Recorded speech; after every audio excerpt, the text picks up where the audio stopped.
لا شريك له شهادة بالقلب واللسان ونشهد أن سيدنا وسندنا وحبيبنا وإمامنا ومرشدنا ومحبوبنا وشفيعنا وكريمنا وأفضلنا وأكملنا وأجملنا وحبيبنا وحبيب ربنا وطبيبنا وطبيب قلوبنا ومولانا محمدا عبده ورسوله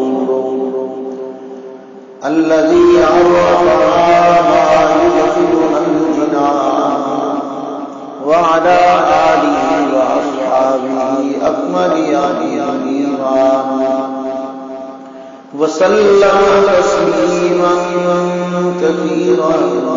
كثيرا أما بعد فأعوذ بالله من الشيطان الرجيم بسم الله الرحمن الرحيم سبحان الذي أسرى بعبده ليلا من المسجد الحرام إلى المسجد الأقصى الذي باركنا حوله لنريه من آياتنا إنه هو السميع البصير صدق الله العظيم. دروشی اللهم صل على محمد وعلى آل محمد كما صليت على إبراهيم وعلى آل إبراهيم إنك حميد مجيد. اللهم بارك على محمد وعلى آل محمد كما باركت على إبراهيم وعلى آل إبراهيم إنك حميد مجيد. انتہائی قابل تقدیر احترام بزرگان محترم عزیز دوستوں ساتھیوں نبی رحمت فخر الانبیاء خاتم الانبیاء حضرت سیدنا محمد الرسول اللہ صلی اللہ علیہ وسلم سے سفر مبارک سفر معراج کے حوالے سے گفتگو کا سلسلہ آپ حضرات کے سامنے جاری ہے اور آج کی گفتگو میں سفر معراج کے اسی تسلسل کو باقی رکھتے ہوئے چند ایک مزید گزارشات آپ حضرات کی خدمت میں پیش کرنی ہے. جس طرح معراج کے سفر میں نبی پاک صلی اللہ علیہ وسلم کی بلندی کا مشاہدہ، نبی پاک صلی اللہ علیہ وسلم کی عظمت کا بیان، رحمت دو عالم صلی اللہ علیہ وسلم کے بے مثال معجزات کا مظاہرہ دیکھنے اور سننے کو ملتا ہے.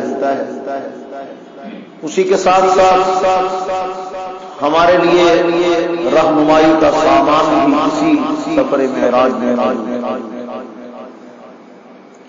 ایک بات اچھی طرح سے ذہن نشین کر لیں کہ جو اللہ کے نبی ہوتے ہیں وہ ایمان اور یقین کے سب سے اعلیٰ درجے پہ فائز ہوتے ہیں. انہیں اللہ رب العزت کے احکامات میں کسی قسم کی کوئی کنفیوژن، کوئی شک و شبہ، کوئی معمولی درجے کا بھی شائبہ اس کے اندر کسی بے یقینی کا اس میں موجود نہیں ہوتا. اب اس قدر زیادہ مضبوط ایمان والے شخص کو مزید یقین دلانے کے لیے باقاعدہ کسی چیز کا مشاہدہ کروانے کی ضرورت ہے.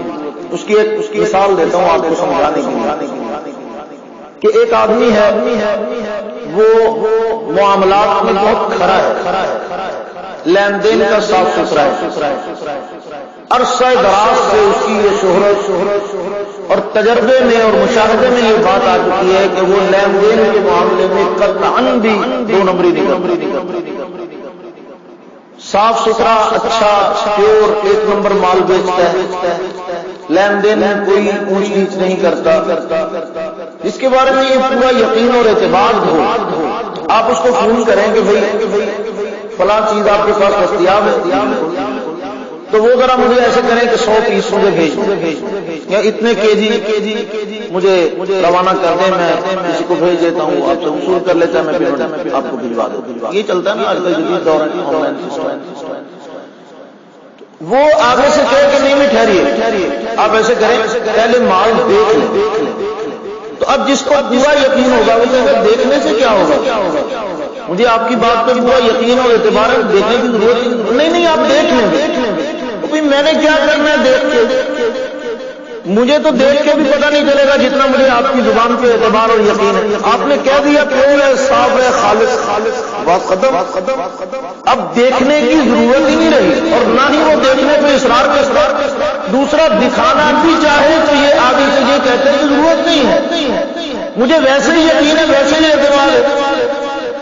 اسی طرح اللہ رب العزت کی ذات پر نبی کو پورا یقین ہوتا ہے، اللہ نے کہہ دیا کہ اس بات کی یہ جزا ہے، یہ سزا ہے، یہ نتیجہ ہے، ایسے ہوگا، یوں ہوگا، ہر بات پہ اللہ کے نبی کو پورا یقین ہے، اور اس کا باقاعدہ اس کی تفصیل کو اللہ کے حبیب صلی اللہ علیہ وسلم نے ایک حدیث پاک میں بیان فرمایا، یعنی آپ صلی اللہ علیہ وسلم نے ارشاد فرمایا، جس کا مفہوم یہ بنتا ہے کہ فرمایا کہ اللہ رب العزت کے ساتھ مجھے یقین اور اعتماد اور اطمینان کی ایک ایسی کیفیت الحمدللہ حاصل ہے کہ اگر مجھے جنت دکھا دی جائے تو جو میرا جنت کے حوالے سے یقین ہے، جنت کو دیکھنے کے بعد بھی اس یقین میں نہ کوئی کمی ہوگی نہ اضافہ ہوگا، یعنی دیکھے بغیر اتنا یقین ہے کہ دیکھنے کے بعد بھی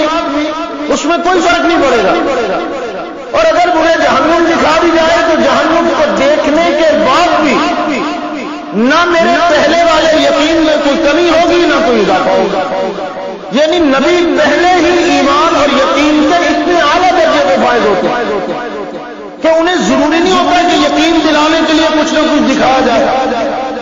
ہاں بعض مرتبہ ہوتا ہے اگر کوئی خیال پیدا ہو جائے کسی نبی کے دل اور وہ خواہش ظاہر کرے، کوئی بات نہیں، جس طرح کہ قرآن مجید میں موجود ہے، یعنی کہ حضرت ابراہیم علیہ السلام کا، حضرت عزیر علیہ السلام کا واقعہ موجود ہے۔ انہوں نے پوچھا کہ یا اللہ یہ تو یقین ہے پورا کہ بھئی آپ زندہ کریں گے دوبارہ سے، مرنے کے بعد پھر سے زندگی ملے گی، لیکن یہ ہوگا کیسے، اس کی کیفیت کیا ہوگی؟ اب یہ نہیں کہ کنفیوژن ہے، یقین نہیں ہے، نہیں، سب کچھ ہے، یقین اعتماد پورا ہے، لیکن اس کی کیفیت کے بارے میں ایک سسپینس ہے، ایک خیال ہے کہ کیسے یہ سب ہوگا۔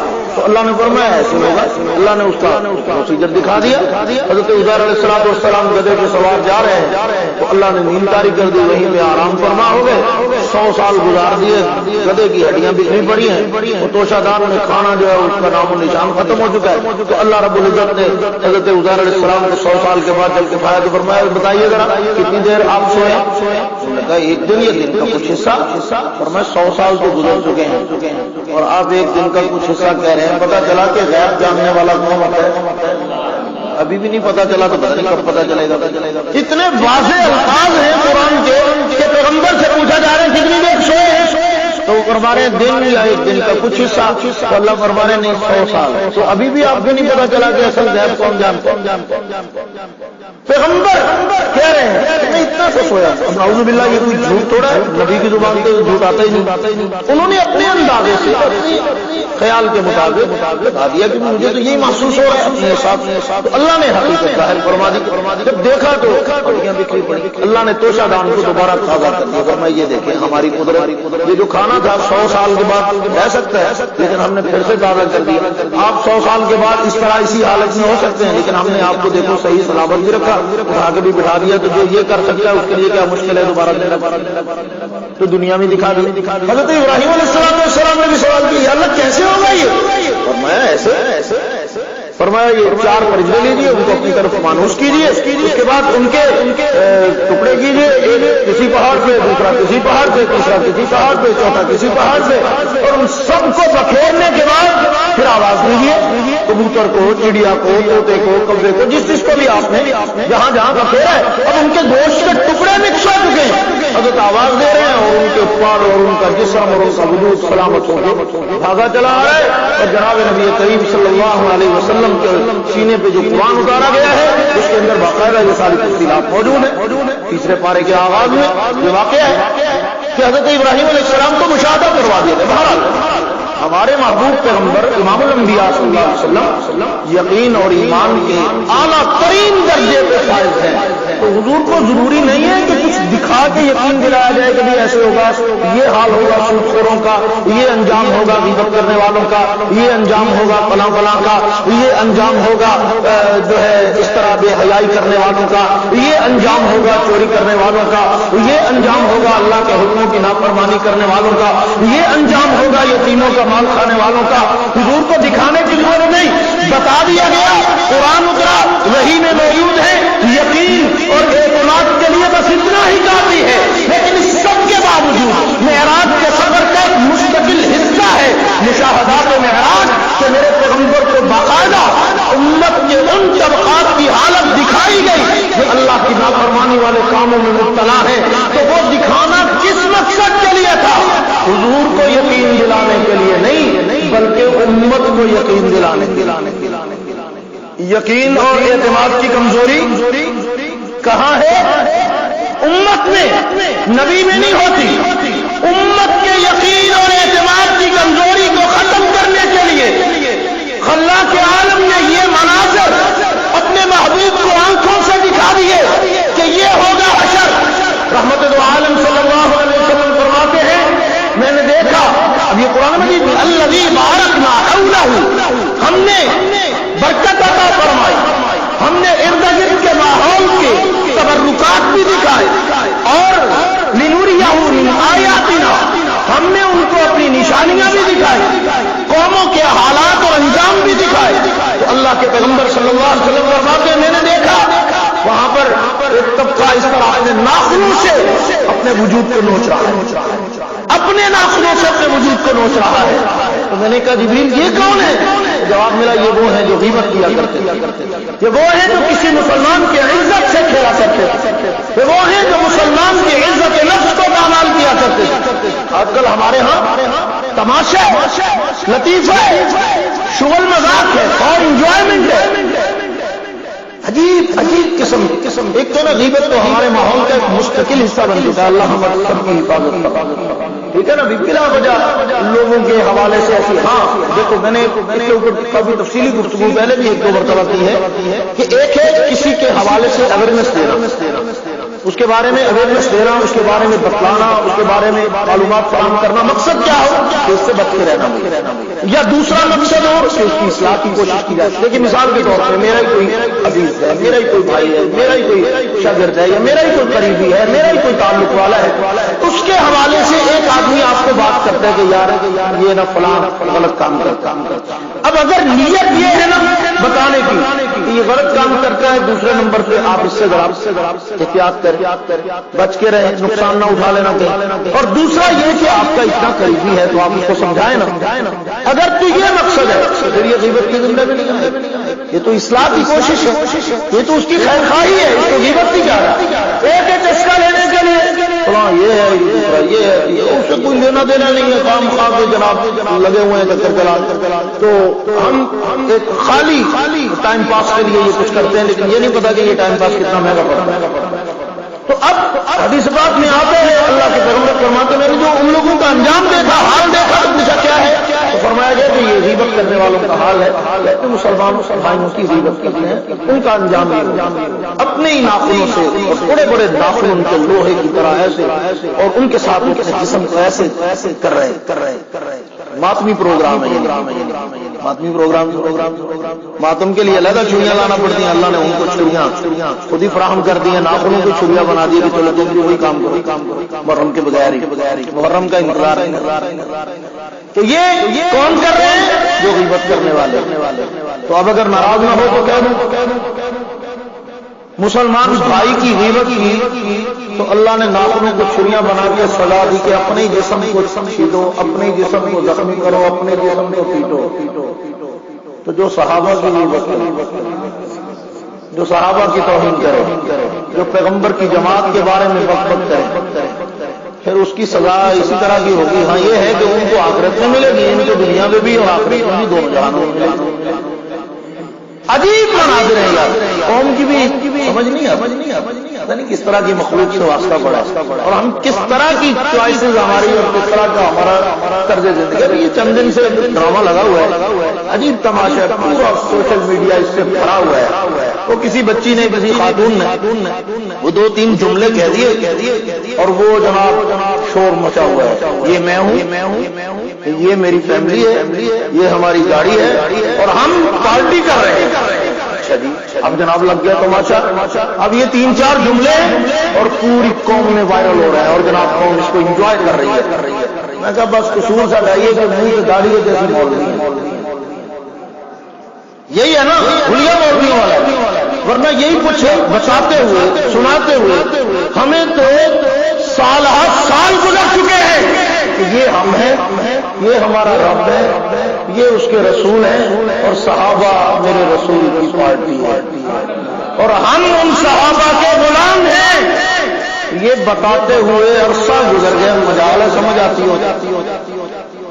جو صحابہ کی غیبت کرے، جو صحابہ پہ الزام لگائے، جو اصحاب رسول میں وعدے اعتمادی کرے، اس کی اللہ دنیا میں بھی سزا، آخرت میں بھی ذلت اور رسوائی اس کا مقدر بنا دیتے ہیں، اس لیے کہ جتنا میرے رب کو اپنے محبوب سے پیار ہے اتنا میرے محبوب کی جماعت سے بھی پیار ہے۔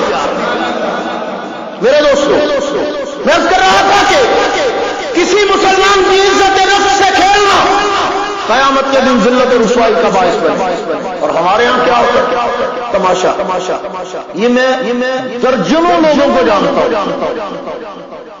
بتانا مقصود نہیں ہے کہ میں آپ کو گن کے بتاؤں، میں نے ایسے لوگوں کو اپنی آنکھوں سے دیکھا اور ان کو جانتا ہوں، ان کی فطرت ہے، ان کا مزاج ہے، اللہ ان کو بھی سمجھ عطا فرمائے، عقل نصیب فرمائے۔ تو وہ کسی انتہائی قریبی رشتہ دار کے فنکشن میں بھی گئے ہونا تو وہ موقع تلاش کرتے ہیں کہ تماشا کیسے لگانا۔ اچھے بھلے قریبی رشتے میں ہیں، تعلق ہے، انہوں نے محبت سے عزت افزائی کر کے بلایا ہے اور یہ اسی کی عزت سے کھیلنے کے لیے وہاں بیگوں کے پاس کھڑے۔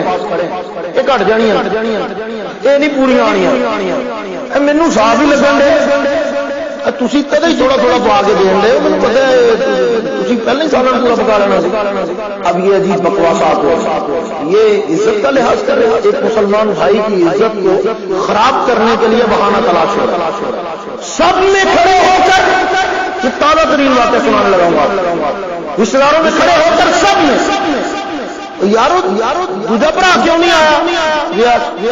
وہ ذرا ان کی طبیعت ٹھیک سی، ہاں طبیعت اب خراب ہونی سی، پہلے لگتا کہ انہیں ویاہ تو نہیں آنا، اج انہیں واقعی نہیں سی نہیں واقعی ان کی طبیعت خراب نہیں، مجھے پتا ہے ان کی طبیعت خراب ہونی، کیا بدتمیزی ہے، کوئی پردہ پوشی، کوئی درگزری، یہ بھی کوئی چیز ہوتی ہے۔ اب ضروری ہے کسی ابھی یہ رات کی ایک دوست سے بات ہو رہی، رشتہ دیکھنے جاتے ہیں، نہیں پسند آیا، کسی وجہ سے بھی نہیں پسند آیا، لیکن یہ بکواس کرنا ضروری ہے کہ جی قد نکا جی تد نہیں کرنا، کڑی پڑھی لکھی نہیں ہے تد نہیں کرنا، جی رنگ کالا جی تد۔ بکواس کرنے سے پہلے سوچ لو کہ یہ سارا کچھ اس کے اپنے آپ قد خود بنایا، یہ فالٹ جو یہ پرابلم اس کی اپنی پیدا کی ہوئی، تو آپ کو نہیں پسند تو آپ کے پاس آپشن موجود ہے انکار کی، لیکن انکار کا بھی کوئی سلیقہ ہوتا ہے۔ دوسرے مسلمان کی عزت نفس سے کھیلنا کوئی ضروری ہے، تو فرض ہے آپ نارمل سے طریقے سے اس کو جواب دے کہ بھائی بات یہ ہے کہ ارادہ تو تھا ہمارا یہاں، لیکن بس وہ نہیں بنی نہیں بات، میرا خیال ہم نہیں یہاں نہیں مناسب نہیں رہے گا، ہم نہیں کر سکیں، بات ختم۔ ایک طرف تو یہ ہے اور دوسرا کئیوں کو میری طرح بستی کروانے کا بھی شوق ہوتا ہے۔ اگر انہوں نے مناسب درجے میں جواب دے ہی دیا کہ نہیں ہمارا نہیں بن سکا کوئی ترتیب یا نظام ہم نہیں کرنا چاہتے، نہیں پھر بھی دسو تو صحیح کیوں نہیں کرنا؟ بھائی نہیں بس نہیں بنی ترتیب، نہیں پھر بھی کوئی گل تو ہے نا جی، کوئی وجہ ضروری ہے اپنے آپ کو ذلیل کروانا یا اپنا دل دکھانا؟ چھوڑ دو کوئی وجہ تو ہوگی نا، جو بھی ہوگی صحیح ہوگی یا غلط ہوگی، بات کو پردے میں رہنے دو۔ اللہ اسی کو پسند کرتا ہے، پردہ پوشی کو پسند کرتے ہیں، ستاری کو پسند کرتے ہیں، خود اللہ ستار ہے، عیبوں کو چھپاتے ہیں، کسی کے عیبوں پہ پردہ ڈالنا بھی سیکھو، ہر ایک کے جناب عیبوں کو اچھالنا، ہر خبر کو بریکنگ نیوز بنانا، جس کے بارے میں چھوٹی سی بات پتا چلے اس کو 12-13 مسالے لگا کے بیان کرنا، یہی تو غیبت ہے، یہی تو مسلمان کی عزت نفس سے کھیلنا ہے۔ اور پھر نتیجہ سامنے، تو اس کے بارے میں اللہ کے حبیب فرماتے، میں نے اپنی آنکھوں سے ان لوگوں کا انجام دیکھا ہے، ان لوگوں کا حشر دیکھا ہے کہ وہ قیامت کے دن اپنے ناخنوں سے اپنے جسم کو نوچ رہے، اور یہ سزا ان کی ہمیشہ چلتی رہے گی جب تک اللہ چاہے، اور اتنی بڑی سزا۔ اسی طرح رحمت دو عالم صلی اللہ علیہ وسلم فرماتے، میں نے ایک جگہ پہ دیکھا کہ لوگ اپنے پیٹوں کے اندر آگ بھر رہے ہیں اپنے پیٹوں کے اندر۔ یعنی عام طور پہ یہ ہوتا ہے کہ ہم کیا کرتے ہیں، کھانا کھاتے ہیں، کوئی چیز کھاتے ہیں، اور وہ جو چیز ہم کھاتے ہیں وہ ہماری راحت کا ذریعہ بنتی ہے، لیکن اگر کسی چیز سے ہلکی سی بھی جلن ہونے لگ جائے، ایسیڈیٹی بڑھ جائے، یہ کوئی پرابلم ہوتا ہے، تکلیف میں آ جاتی ہے، پریشانی میں آ جاتی ہے، تو معمولی سی جلن ہمیں چین نہیں لینے دیتی کہ جس کے پیٹ میں آگ ہوگی اسے چین۔ یہ کون لوگ تھے؟ اللہ کے حبیب فرماتے ہیں، یہ وہ جو یتیموں کا مال کھائے۔ اور ایک حدیث پاک میں آتا ہے، فرماتے ہیں میں نے یتیموں کے مال کھانے والوں کو دیکھا، وہ پتھر کھا رہے ہیں، پتھر، اور وہ کھا رہے ہیں اور ان کے پیٹ میں پھنس جاتے ہیں، انتڑیوں کو زخمی کرتا ہوا ان کی پاخانے کی جگہ سے نکل رہا ہے، اور اس طرح سے وہ اذیت میں مبتلا، کھاتے چلے جاتے ہیں، نکلتا چلا جاتا ہے۔ پتھر سے بھی تو فائدہ ہوتا ہے، لیکن وہ پتھر کھا رہے ہیں، فائدہ کچھ نہیں، نقصان ہے، اذیت ہے، تکلیف ہے۔ تو ایسے لوگ ہیں جو یتیموں کا مال کھا جاتے ہیں۔ اسی طرح فرمایا میں نے دیکھا بڑے بڑے کمروں جتنے پیٹ ہیں اور ایسے پھولے ہوئے پھٹنے کو پڑ رہے ہیں۔ میں نے کہا یہ کون ہے؟ فرمایا یہ وہ ہیں جو سود کھایا کرتا ہے، سود خور۔ ابھی کل کے درس میں قرآن مجید کی کلاس پڑھا رہا تھا، تو اس میں مجھے پڑھانے کے دوران تعجب سا ہوا جب اللہ رب العزت نے سود خوروں کی سزا بیان فرمائی کہ جو سود کھاتا ہے، سود کا لین دین کرتا ہے، اور اللہ کے حکم کے باوجود وہ سود سے باز نہیں آتا، اور کہتا کیا ہے کہ یہ تو تجارت کی طرح ہے۔ سود میں کیا ہے؟ پیسے دیے، زیادہ پیسے لے لیے تو ہم پیسے دے کے سامان بھی تو خریدتے ہیں، لین دین بھی تو کرتے ہیں، پیسوں کے بدلے میں پیسے زیادہ لے لیے تو کیا ہوا؟ پیسے دے کے منافع کماتے ہیں، پراپرٹی خریدتے ہیں، دوسری چیزیں، تو اس میں کیا حرج ہے؟ اللہ رب العزت نے آگے جو سزا بیان فرمائی ہے، فرمایا کہ یہ جہنم میں رہیں گے اور ہم فیہا خالدون، ہمیشہ رہیں گے۔ ایک دفعہ مجھے بڑا عجیب سا محسوس ہوا کہ یہ سزا تو کافروں کی، جہنم میں ہمیشہ مسلمان تو کبھی نہیں رہے گا، تو یہ سود خور جہنم میں ہمیشہ کیوں رہے گا بھلا؟ اوپر جو آیت میں لکھا ہوا ہے نا، وہ ہے اس کی بنیاد کہ وہ سود خور جو سود کو تجارت سمجھ کے کرتا ہے وہ مسلمان رہتے ہی کر رہے، حرام کو حلال سمجھ کے کھانے والا گناہگار نہیں ہوتا، کافر ہوتا ہے۔ یہ فقہ کا بھی مسئلہ ہے، شریعت کا بھی مسئلہ ہے۔ حرام کو حرام سمجھ کے کرنے والا گناہگار رہتا ہے، اس کو گناہ ہوتا ہے، ندامت ہوتی ہے، معافی مانگ لیتا ہے، 100 گنجائش نکل آتی ہے۔ لیکن ایک بندہ حرام کو حلال سمجھتا ہے، اس کے اوپر تعویلیں دیتا ہے، دلیلیں دیتا ہے، اور حرام کو حلال سمجھ کے کھاتا ہے، اور اس کے اوپر ڈٹائی کے ساتھ ڈٹا ہوئے ہے، تو فقہ بھی کہتی ہے، شریعت بھی کہتی ہے، قرآن بھی کہتا ہے، وہ بندہ مومن نہیں رہتا، کافر ہو جاتا ہے۔ تو جب کافر رہے گا تو سزا مومنوں والی ملے گی تو کافروں والی بھی، وہ جہنم میں ہمیشہ رہے گا، تو اب جہنم میں ہمیشہ سود خور کی حیثیت میں رہے گا، کافر کی حیثیت سے۔ تو اللہ کے نبی فرماتے ہیں میں نے سود خوروں کا حشر اپنی آنکھوں سے دیکھا۔ پھر حدیث پاک میں آتا ہے، رحمت دو عالم صلی اللہ علیہ وسلم نے ارشاد فرمایا کہ میں نے وہاں پر ایک طبقے کو دیکھا کہ وہ ان کے پیٹ میں سانپ بھرے ہوئے ہیں۔ ان کے بارے میں بھی یہی ہے کہ سود خوروں کا یہ انجام تھا کہ ان کے پیٹوں میں سانپ بھرے ہوئے۔ اور ایک حدیث پاک میں آتا ہے، رحمت دو عالم صلی اللہ علیہ وسلم فرماتے ہیں کہ میں نے وہاں پہ دیکھا کہ کچھ لوگ پاکیزہ کھانا چھوڑ کر، صاف ستھرا کھانا چھوڑ کر گندا، بدبودار اور غلیظ کھانا کھا رہے ہیں۔ میں نے کہا جبریل یہ کون ہے؟ فرمایا جو پاکیزہ تعلقات کو چھوڑ کے ناجائز اور حرام تعلقات کو اختیار کرتے ہیں یہ وہ لوگ ہیں۔ آزادی مارچ والی میڈم ناراض نہ ہونا، آپ کی تو کچھ نہیں نہ لگتی، مت ہمیں غصہ کر دو، ہمارا ان سے کیا لینا دینا؟ بے حیائی کو پروموٹ کرنے والے، فحاشی اور اوریانی کو فروغ دینے والے، پاکستان کے معاشرے پہ خود کچھ حملہ کرنے والے، پورے معاشرے کی تباہی اور بربادی کے باقاعدہ باہر سے پیسے اور فنڈنگ لینے والے، ملک کے بھی غدار، آئین کے بھی غدار، ملک کی تہذیب و ثقافت کے بھی غدار، ملک کے آئین کے دشمن، قانون کے دشمن، مذہب اور شریعت کے دشمن، ہمارا ان سے کوئی لینا دینا نہیں ہے۔ ہم کروڑ بار ان سے لعنت بھیجتے ہیں، ان پہ بھی اور ان کے سرپرستوں پہ بھی۔ ہم اس ملک کو اللہ کے پیغمبر کی شریعت اور اسلام کی تہذیب و ثقافت کے مطابق دیکھنا چاہتے ہیں۔ ہم اپنی اخلاقی روایات اور اپنی اقدار کو داؤ پہ نہیں لگا سکتے۔ مہادر جنگ بدتناش قسم کے لوگوں کی وجہ سے کہ جن کو یہی نہیں پتا کہ عورت کے حقوق کیا ہوتے ہیں، جن کو یہی نہیں پتا کہ آزادی کا مفہوم کیا ہوتا ہے، آوارہ گردی کو آزادی کا نام دے دینے والے، بے راہی کو آزادی کا نام دینے والے، ان کو اتنا ہی نہیں معلوم کہ آزادی جو شریعت سے دی ہے عورت کو، تمہارا باپ بھی وہ آزادی نہیں دے سکتی۔ میرے دوستو، اس سے بڑا اور کیا ہو سکتا ہے؟ میں قرآن مجید کی ایک آیت کا حوالہ شاید میں نے پہلے بھی دیا، دوسرے پارے سے قرآن مجید کی ایک آیت ہے جس میں سورۃ البقرہ میں اللہ رب العزت نے بیوہ خاتون کے احکامات کو بیان فرمایا۔ عورت بیوہ ہو گئی، کئی ہے معاشرے بیوہ ہونے کے بعد ایسے پروسیجر سے گزر رہی ہے، عدت پوری ہو گئی، عدت کے بعد اب فوت ہونے والا جو خاوند ہے اس کے رشتہ دار سارے اکٹھے ہو گئے کہ نہ آتی ہے، تو نہ جا، تو نہ شادی کری دیے، نہیں تو ایسے ہی رہے، اسی طرح خرچہ بھی چکا گے، اس طرح دھیان بھی کریں گے، جی فلانا بھی کریں گے۔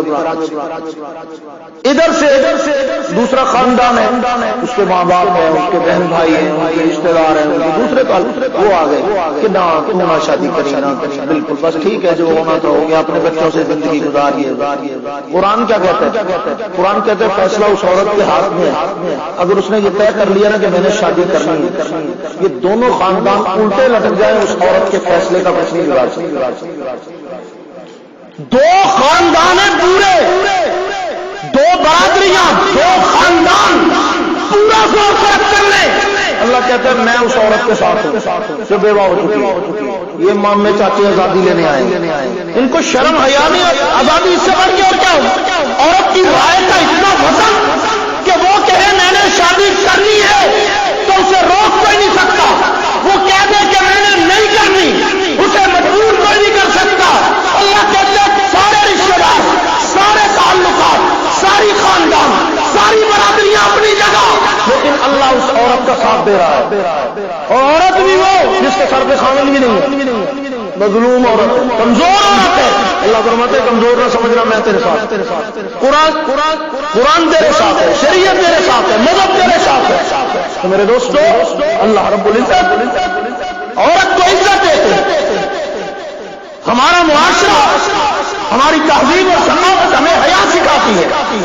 گناہ ہم سے بھی ہوتے ہیں لوگ چھپ، لیکن معاشرے پہ اثر انداز ہونے والے گناہ تو شریعت برداشت کی سخت سزائیں رکھی گئی ہیں تاکہ معاشرہ خراب نہ ہو، معاشرے کی بربادی نہ ہو، مجموعی طور پہ سیٹ اپ خراب نہ ہونے پائے۔ تو میرے دوستو، اللہ کے نبی فرماتے ہیں میں نے آنکھوں سے دیکھا اور وہ سارے مناظر ان کی تباہی اور بربادی کے گندا کھانا کھا رہے ہیں پاکیزہ کو چھوڑ کے۔ یہ کون ہے؟ فرمایا یہ وہ لوگ ہیں جن کو اللہ نے حلال نصیب فرمایا لیکن ان کو حلال میں مزہ نہیں آتا، حرام کو پسند کرتے۔ اب میں آپ کو کیا بتاؤں، ریکارڈ عجیب قسم کی بات۔ ایک خاتون میرے پاس آئی دم تعویذ کے لیے، خاوند توجہ نہیں دیتا۔ میں نے کہا اللہ سے دعا مانگی، اللہ پاک اس کے دل میں ڈال دیں آپ۔ اس نے کہا 9 سال ہو گئے میرے قریب نہیں آئی اور باہر آوارہ گردی خوب کر رہی ہے۔ تو یہ کیا ہے؟ اللہ کے نبی بتا رہے ہیں کہ حلال چھوڑ کر حرام کا چسکا پڑے اور حرام کا ایسا چسکا پڑا کہ حلال چکھنے کی فرصت ہی نہیں، حلال کی لذت ہی ختم ہو گئی، حلال کی طلب اور طلب بھی ختم ہو گئی، ختم نہیں ہوئی، اللہ نے ویسے ہی محروم کر دیا سزا کے طور پہ کہ اگر حرام ہی کھانا ہے تو جا لعنت بھیج حرام کا ہی مبتلا ہو تاکہ حرام کے قابل ہی رہے۔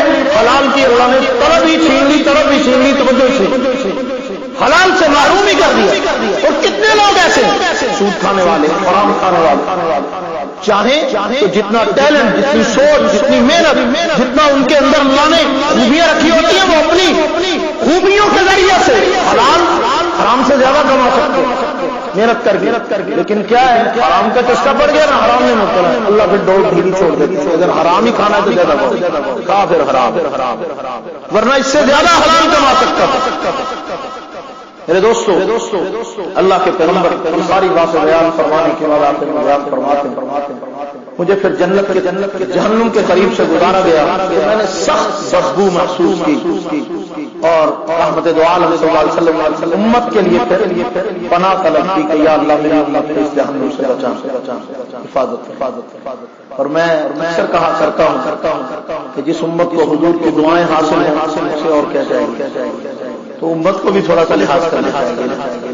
حضور نے دعا مانگی کہ یا اللہ بچانا، لحاظ کرنا، اور فرمایا کہ پھر میں جنت کے قریب سے گیا تو مجھے بہترین خوشبوؤں کے جھونکے محسوس ہوئے،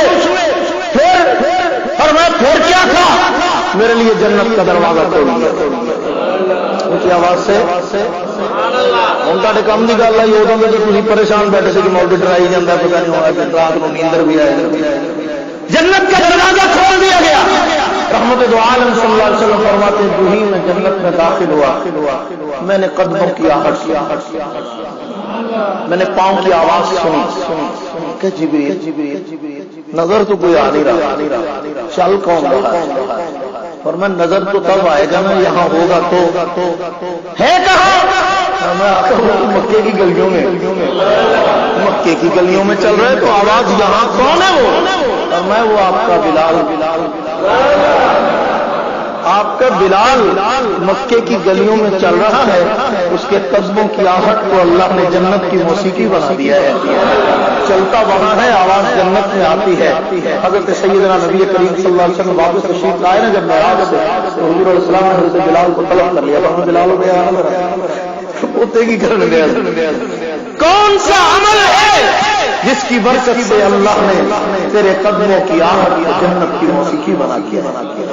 حضرت بلال نے فرمایا یا رسول اللہ میں طہارت کا بہت اہتمام کرتا ہوں، پوری کوشش کرتا ہوں کہ طہارت میں کوئی کمی نہ رہ جائے، اور اس کے بعد پھر میں تحیۃ الوضو پڑھتا ہوں، اس طہارت کے بعد 2 نفل پڑھتا ہوں، تو اس کی وجہ سے مجھے لگتا ہے میرے اللہ نے اس بات کا لحاظ فرمایا ہے کہ رنگ کالا ہونے کے باوجود میرے قدموں کی آہٹ کو اللہ نے جنت کے اندر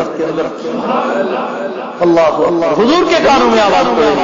اب تشریف لے گئے، توجہ کیجئے میں بات سمیٹنے لگا ہوں، آپ کا زیادہ وقت نہیں لیا کرنا، آپ کا پریشان زبردستی والی تقریر مجھے آتی نہیں۔ فخر دو عالم صلی اللہ علیہ وسلم جنت میں تشریف لے گئے تو اب وہاں پہ جنت میں رحمت دو عالم صلی اللہ علیہ وسلم نے دیکھا بہت خوبصورت محل بنا ہوا ہے۔ فرمایا جبریل محل کس کا ہے؟ میں کہا یا رسول اللہ یہ ابو بکر کا محل ہے، یہ بنگلہ ابو بکر کا۔ حضور نے فرمایا دکھاؤ، گیٹ کھول دیا گیا، حضور نے اندر سے وہ محل دیکھا، دیکھنے کے بعد باہر توجہ سے میری بات سنیے گا ذرا۔ میں آپ کو پہلے میں نے کہا ہے کہ میں کہانیاں سنانے والا مولوی نہیں ہوں، میرا آج آپ سنتے رہتے ہیں مولویوں سے، لیکن وہ جو میں سناؤں گا نا انشاءاللہ وہ آپ پہلی بار ہی سنیں، یا اگر دوسری بار بھی سنیں گے تو مجھ سے سنیں۔ یہ نہیں کہ میں نے گھر کے بنائی ہے، مطلب یہ ہے کہ اس کے اوپر غور کیوں نہیں کیا جاتا کہ اس میں ہمارے لیے ہے کیا۔ اب رحمت دو عالم صلی اللہ علیہ وسلم نے دیکھا حضرت ابو بکر کا محل، اندر سے بھی دیکھا، آپ کمال کا محل ہے، جنت کے محلات۔ باہر نکلے تھوڑا سا آگے گئے تو ایک اور محل دیکھا، بڑا زبردست اور عالیشان، کستوری کی اینٹیں لگی ہوئی ہیں، سونے اور چاندی کے نقش و نگار ہوئے، اعلیٰ قسم کا گیٹ لگا ہوا ہے۔ جبریل یہ کس کا محل ہے؟ فرمایا یہ عمر کا رضی اللہ تعالیٰ۔ اچھا چلو آگے چلو۔ جبریل نے کہا یا رسول اللہ اندرونی دیکھنا، اندر سے نہیں دیکھنا، فرمایا عمر کی غیرت کا خیال یہاں نہیں ہے نا، تو بغیر پوچھے اس کے گھر میں چلا جاؤں، جلال والا بندہ غصہ ہی نہ کر دے۔ تو اب گزر گئے حضرت عثمان کا محل، حضرت علی رضی اللہ عنہ اندر سے دیکھے محل خوبصورت، حضرت علی رضی اللہ عنہ کے محل کو دیکھا، تشریف لے آئے واپس، حضور علیہ السلام نے بلایا، فرمایا ابو بکر مبارک، یا رسول اللہ معراج تسی کر کے آئے ہو کہ مبارکاں سان آقا معراج آپ کر کے آئے اور مبارک ہمیں ہو۔ فرمایا اس لیے تیرا محل اپنی آنکھوں سے دیکھ کے آیا ہوں۔ ابو بکر فی الجنہ، ابو بکر تو پکا جنتی ہے، میں نے اپنی آنکھوں سے جنت سے تیرا محل دیکھا۔ عمر مبارک ہو، آپ کس بات پہ؟ فرمایا تیرا محل دیکھا، بس اندر سے نہیں دیکھا۔ کیوں؟ فرمایا عمر تیری غیرت کا خیال، حضرت عمر کی آنکھوں میں رو پڑے، آقا عمر آپ پہ غیرت کرتا، آپ پہ غصہ کرتا، آپ کے قدموں کی دھول کی برکت سے تو یہ محل ملا ہے، ورنہ عمر تو کہاں کفر کی گمگشتہ راہوں میں مبتلا تھا۔ آپ کی دعاؤں نے اسے بیت اللہ کا دروازہ کھلوانے والا عمر بنا دیا، آپ کی دعاؤں نے اسے مراد مصطفیٰ بنا دیا، آپ کی دعاؤں نے اسے اللہ کا محبوب اور اپنے نبی کا لاڈلا بنا دیا، دین کا جرنیل اور اسلام کی عظمتوں کا بہترین پھیلانے والا بنا دیا۔ آپ کا یہ سب کچھ آپ کے صدقے تو ملا ہے، میں بھلا آپ پہ غیرت کرتا، وہ محل میرا نہیں، وہ آپ کے قدموں کا صدقہ ہے۔ حضرت عثمان مبارک کو آقا کس بات فرمایا وہ جنت میں تیرا محل دیکھ کے آیا، اور حضرت علی کو تو ایک خوبصورت جملہ صاحب، اور میں علی مبارک تیرا جنت میں محل دیکھا ہے، اور ایکسٹرا خوشخبری یہ ہے کہ وہ محل میرے محل کے بالکل سامنے، جنت میں میرے گھر کے سامنے۔ اللہ اکبر کبیرہ۔ اب رحمت دو عالم صلی اللہ علیہ وسلم سب کو بتا رہے، توجہ، بات تو ہوئی میری پوری، اب میں نے جو بات آپ کو سمجھانی ہے وہ غور سے سنیے گا۔ حضور کی زبان سے کوئی جملہ نکلے اسے کہتے ہیں حدیث، اسے کہتے ہیں حضور کی بات، اور ہمارا ایمان ہے کہ حضور کی زبان غلط نہیں بول بھی نہیں سکتی۔ کیوں بھلا؟ قرآن کہتا ہے وما ينطق عن الهوى ان هو الا وحی یوحی، حضور اپنے نفس کی خواہش سے نہیں بولتے بلکہ اللہ کے حکم سے بولتے، اور جس کی زبان پہ لفظ ہی چن کے اللہ نے رکھے ہوں وہ زبان غلط کر سکتی۔ اللہ جس کو بلائے، اللہ فرماتے ہیں وہی کی ترجمانی میں بولتے ہیں، اپنی مرضی سے نہیں بولتے، وہ بولتے ہیں جو اللہ بلاتا ہے۔ تو حضور بولنے میں غلطی، اسی آواز سے بولو نا یار، بولنے میں غلطی نہیں کرتے۔ ہمارا ایمان ہے حضور زبان سے کوئی بات کہہ دے تو اللہ کے نبی کی سچی بات پہ اگر کوئی شک کرے، کوئی بے اعتمادی کرے، کوئی میرے نبی کی بات پر جھوٹا کہے، کوئی میرے نبی کی بات کا انکار کرے، زبان مصطفیٰ سے نکلی ہوئی بات کا انکار کر کے بندہ مسلمان نہیں رہ سکتا۔ کیوں؟ اس لیے کہ اس نے نبی کی زبان سے نکلی ہوئی بات کا انکار کر کے نبوت کی صداقت پہ شک کیا ہے، نبی کی زبان کی صداقت پہ شک کیا ہے، اور جو نبی کی صداقت پہ شک کرے وہ بندہ مسلمان نہیں رہ سکتا۔ اتنی گل سمجھ آ گئی؟ اللہ کرے باقی بھی آ جانی، فکر نہ کرو، سمجھ آگے پہ جا۔ اور یہ تو ہوئی زبان کی کوالٹی کہ حضور کی زبان بے داغ ہے، جھوٹ کہہ نہیں سکتی، جھوٹ بول نہیں سکتی، اور جو حضور کی زبان سے نکلی ہوئی بات کا انکار کر دے وہ بندہ مومن رہ ہی نہیں سکتا۔ نگاہوں کے بارے میں کیا خیال ہے؟ میں نے کہا خیال کی کیا ضرورت ہے، قرآن سے پوچھ لیتے ہیں۔ قرآن کہتا ہے ما زاغ البصر وما طغى، میرے محبوب آپ کو میں نے وہ آنکھیں دی ہیں جو دیکھنے میں غلطی نہیں کرتی۔ تو نبوت کی آنکھیں جو دیکھیں وہ نبوت کا دیکھا ہوا بھی معصوم، نبی کا بولا ہوا بھی معصوم، کیونکہ حضور خود معصوم ہے، حضور کی ہر ادائی معصوم ہے، غلطی سے پاک ہے۔ تو حضور کی زبان سے نکلے ہوئے جملے غلطی سے پاک، جھوٹ سے پاک، شک سے پاک، حضور کی آنکھوں سے دیکھی ہوئی حقیقت پہ شک، سوال ہی پیدا نہیں ہوتا۔ جو حضور نے دیکھا صحیح دیکھا، اور جو حضور کے دیکھے ہوئے کا انکار کرے اس نے گویا کہ نبوت کی نگاہوں پہ شک کیا نا، نبوت کی نگاہوں کی صداقت پہ اس نے انگلی اٹھائی۔ تو جو بندہ حضور کی نگاہوں کو سچا نہ مانے وہ مومن رہ سکتا ہے؟ جو زبان کی سچائی کا انکار کرے وہ بھی مومن نہیں رہ سکتا، جو نگاہوں کی صداقت کا انکار کرے وہ بھی مومن نہیں رہ سکتا۔ تو میرے پیارے احباب، دوستوں، ساتھیوں، میرے عزیزوں، ذرا غور کرو نا کہ جو بیک وقت نبوت کی نگاہوں کا بھی انکار کرے، نبوت کی زبان کا بھی انکار کرے، وہ بندہ کیسے مومن رہ سکتا ہے؟ حضور کی نگاہیں ابو بکر کو جنتی دیکھ کے آئی ہیں، زبان ابو بکر کو جنتی کہہ رہی ہے، اور جو ابو بکر کی عظمت میں شک کرتا ہے وہ بیک وقت ابو بکر پہ نہیں، حضور کی نگاہوں پہ بھی شک کر رہا ہے، حضور کی زبان پہ بھی شک کر رہا ہے۔ اور جو بندہ حضور کی نگاہوں کو سچا نہ مانے، جو حضرت عمر کی عظمت میں شک کرے، جو حضرت عثمان کے تقدس میں شک کرے، حضرت علی کے تقدس میں شک کرے، جو خلفائے راشدین کو جنتی نہ مانے، جو انہیں سچا نہ مانے، جو انہیں عرفہ اعلیٰ نہ مانے، جو انہیں بہترین نہ مانے، تو سمجھ لو کہ وہ ان کو کچھ نہیں بگاڑ رہا، وہ نبوت کی نگاہوں پہ اور پیغمبر کی زبان کی صداقت پہ شک کر رہا ہے۔ اور یہ ہمارا ایمان ہے، جو نبوت کی نگاہوں پہ شک کرے، جو نبی کے دیکھے ہوئے تو سچا نہ مانے، نبی کے بولے ہوئے تو سچا نہ مانے، وہ بندہ مومن نہیں رہ سکتا۔ تو بات بڑی صاف ہے، اپنے ایمان کے لیے ابو بکر کو مومن ماننا پڑے گا، اپنے ایمان کی پختگی کے لیے فاروق اعظم کو جنتی ماننا پڑے گا، عثمان و علی کو جنتی ماننا پڑے گا۔ ان کے لیے نہیں، اپنے لیے ان کو جنتی مانو گے تو تم مومن کہلاؤ گے۔ اللہ سے دعا ہے اللہ تعالی ہمیں حضور کی نگاہوں پر بھی، حضور کی زبان پر بھی پورا یقین نصیب فرمائے۔ آخری بات